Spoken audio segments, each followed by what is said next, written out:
I can only say that the next president will get a lot of credit for what I've done. Please remember it was me, not them. Credit where credit is due.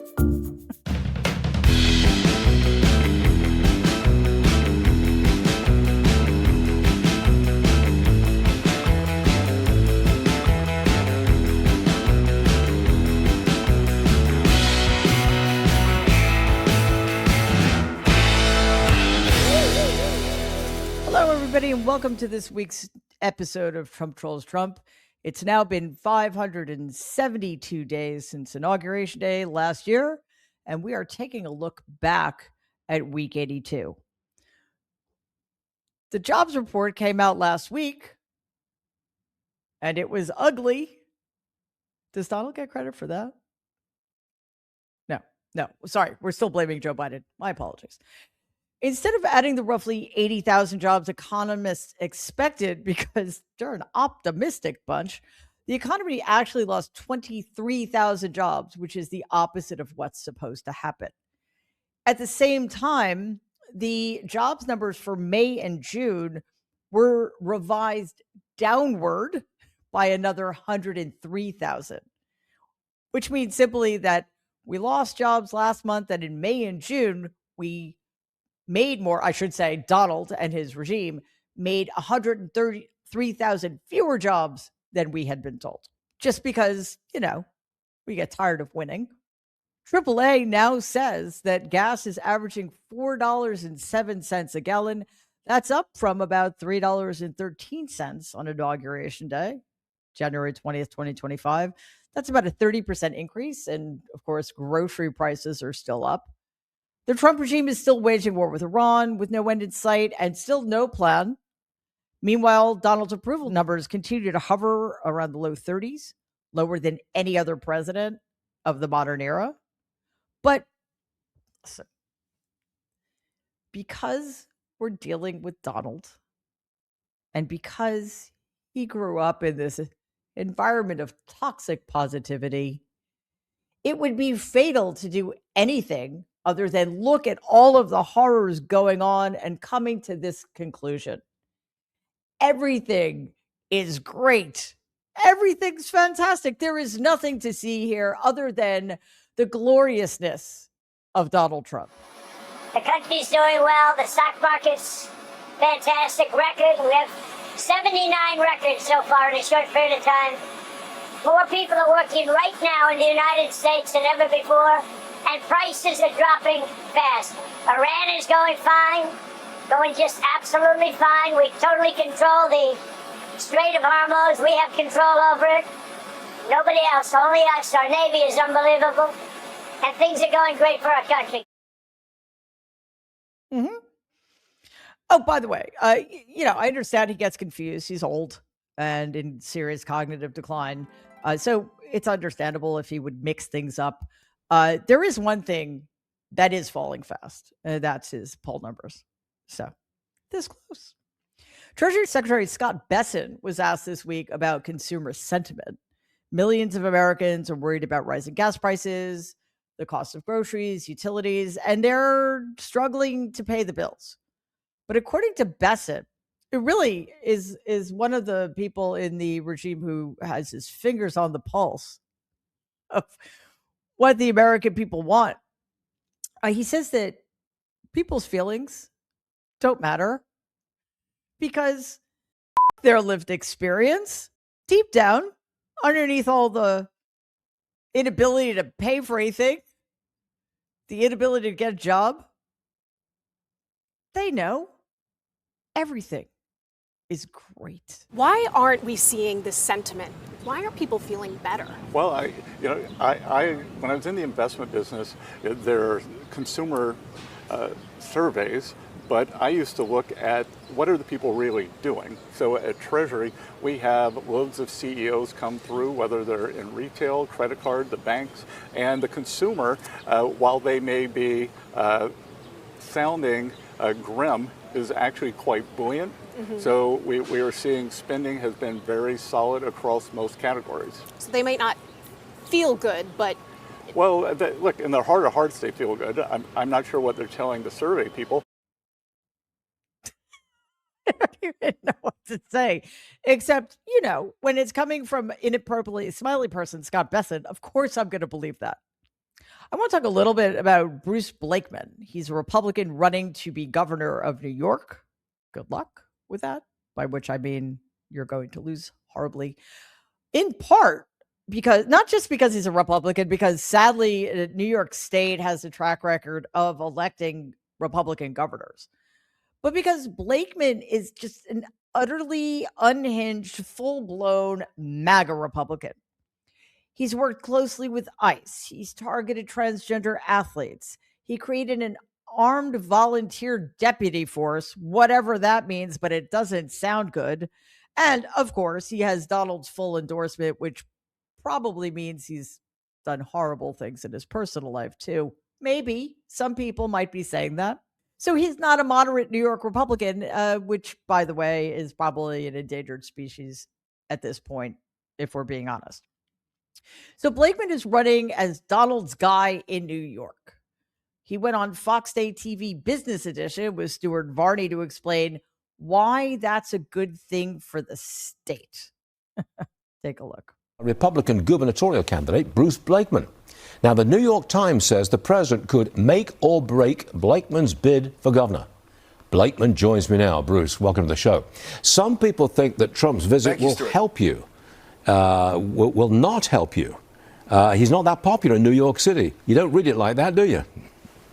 Well, listen, when the most powerful person in the world comes to visit you and shows that you have a relationship together, I think that's a very good thing. There are a lot of people in New York who disagree with President Trump's policies, but I think they appreciate the fact that they'll have a governor that can pick up the phone and talk to the president and get instant results.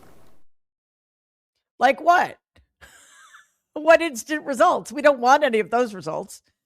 And I don't really think it's anything to brag about that you can pick up the phone and get in touch with the most reviled person in the entire state. We hate him. And by extension, you. I mean, maybe Blakeman's confused and he thinks he's running to be governor of Staten Island, in which case, yeah, he would probably win that contest. Before we continue, please take a second to like this video and subscribe to the channel. Also, leave a comment below and let's keep the conversation going. Thanks for watching. Next up, we have been witnessing the continued moral collapse and cowardice of Senator Bill Cassidy, who, by the way, is also a medical doctor who voted to confirm sociopath and unqualified hack Robert Kennedy, knowing that Kennedy was going to present a clear and present danger to all Americans, but especially our children. Just days ago, as if that weren't enough, Cassidy provided the deciding vote to confirm Todd Blanche, Donald's personal defense attorney, as Attorney General of the United States, the man who will now run the Justice Department, who has proven time and time again that he is the enemy of the rule of law in America, not its steward. Cassidy's excuse was essentially that if unconfirmed, Donald might pick someone worse. That's an argument. Last week, Cassidy also helped clear Erica Schwartz to run the Centers for Disease Control. And again, as I mentioned, he was instrumental in putting Kennedy in charge of Health and Human Services. I don't think we can overstate the fact that Cassidy's being a medical doctor makes almost all of these decisions infinitely worse. This week, Donald and Kennedy began rolling back childhood vaccine policy, putting millions of children at greater risk of preventable disease. And then Cassidy went on CNBC this week, and when asked if he regretted his decision to put Kennedy in charge of Health and Human Services, this is what he said. You ultimately voted to confirm RFK Jr. As secretary, and then you also recently cleared the way for Erica Schwartz's confirmation as CDC director. Do you regret those decisions? Well, so first, this is a presidential executive order. RFK told me he was not going to change the ACIP. So if you're going to tell me somebody didn't tell me the truth and I should have, seen in the future that they were not going to tell the truth, you can say, oh, Bill, you should have seen into the future. He looks like one of those characters from Get Out whose essence is being suppressed by a malignant personality. He looks like a man who knows he sold his soul and is forever trapped in the nightmare of his own making. To which I say, good. And Bill Cassidy, f you. I cannot wait for your medical license to be revoked. I would say the same thing about Robert Kennedy, but guess what? He doesn't have one. He's not a scientist. He's not an immunologist or a virologist or a medical doctor of any kind. He used to be an environmental attorney, and now he's just somebody who likes to kill children. So thank you, Bill Cassidy. I hope your suffering continues. In 2019, baby J.D. Vance, he's still vice president, right? Yeah. Baby J.D. Vance converted to Catholicism, and I'm sure that was sincere. Now, apparently, he's an expert on faith. Just like Donald knows more than the general, J.D. Vance knows more about faith, God, and the Bible than the Pope. Earlier this year, he actually advised Pope Leo. Pope Leo, if you aren't aware of this, in Catholicism, the Pope is Christ's representative on earth. I think he would know a thing or two about the things Vance claims to be expert in. Vance advised Pope Leo to stick to, quote unquote, matters of morality. I'm pretty sure that's his jam.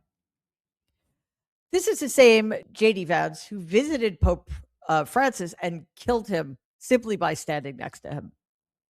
Allegedly. Again, people are saying. I'm just reporting what people are saying. Did he actually kill the Pope? I don't know. Timing was bad. Speaking this week to Fox ATV's resident expert on faith and morality, Karoline Leavitt, Vance revealed the profound moment that may explain how he ultimately found his true path to Christ. It was very incremental. I've never had an epiphany, Kaylee, though I've certainly had these moments where I felt the presence of God. I talk, for example, about this, moment that I had at a conference where a friend and I were talking about Christianity and talking about Catholicism. And there was this moment where a glass fell off the wall at the point of our conversation where, I think an atheist would dismiss that as, oh, who cares? A glass fell off the wall. But at that moment, it felt like God was trying to send me a message. What message would that be exactly? Keep going the way you're going, Pete, and you too will be smashed into pieces like this glass. I don't know. What is the message? Watch out for falling glass? How does that translate into anything at all to do with your religiosity and changing the course of your life? In the category of couldn't have happened to a nicer guy, which is to say, a terrible person got exactly what he deserved. Donald's good friend and psychopath, Mike Lindell, the guy, the pillow guy, lost his bid to become governor of Minnesota, but he didn't lose by a little bit. He lost a Republican primary by about 11 points, which you would think is an insuperable number that would make you graciously accept your defeat and scamper on to making more pillows or whatever Mike Lindell does. I don't know. Does that sound like Mike Lindell? Gracious in defeat, accepting the will of the voters, being magnanimous to his opponent who won? No. If the AP calls the race. What is the AP? The voters. What the AP? Why would I listen to the AP? There's 265,000 votes left to count. I'm down by 18,000 now. We just gained 5,000. I will call. I'm not going to give up this race. What does a news organization have to do with reporting the news? It's a little alarming that a businessman, an allegedly successful businessman, doesn't understand statistics or how margins work. Because there are things called projections. There might have been a lot of votes outstanding, but yeah, I'm pretty sure that we could get some sense of where they were going. What's sort of making all of this fun for me, though, is that Lindell is actually crying election fraud against another Republican. So I cannot wait to see how that all plays out. And finally, you've all probably heard by now that White House Press Secretary Ava Brown, yeah, you know what? She's more like Joseph Goebbels, actually, is leaving. To which I say, good. And may we never hear from that horrible propagandist and liar ever again. She's reportedly leaving to spend more time with the family, and I'm very sorry for them. But the timing is also interesting because guess who wasn't in the super secret, tiny group of people Donald chose to save when he, in his signature cowardly fashion, scampered away from Air Force One by way of catering truck? No, sorry, Karoline. The new blonde in town, 35-year-old babysitter Natalie Harp, was in the group. Who needs more than one bleach blonde? Seriously. Donald doesn't need more than one, especially since Natalie Harp is with him 24 hours a day. And he also took his former caddy, Dan Scavino, his co-conspirator in the Mar-a-Lago stolen documents case, Walt Nauta, and drunk guy, Pete Hegseth. So who didn't get invited? Other, of course, than Karoline Leavitt, Secretary of State Marco Rubio, Treasury Secretary Scott Bessent, the entire traveling press pool, and resident Nazi Stephen Miller, which I have to say really shocked me. So is her leaving right now just a coincidence? No. Because, as I said, Karoline, there's a new blonde in town, and it ain't you. Please, enjoy your retirement. By which I mean, I hope you never get a job again. Cool. All right.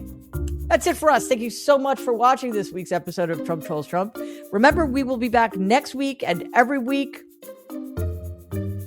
for the foreseeable future, probably forever, to help hold these inept criminals up to scrutiny, call out exactly what we're doing, and relentlessly mocking them as they systematically try to destroy the country. Because remember, mockery is our superpower. Until next time.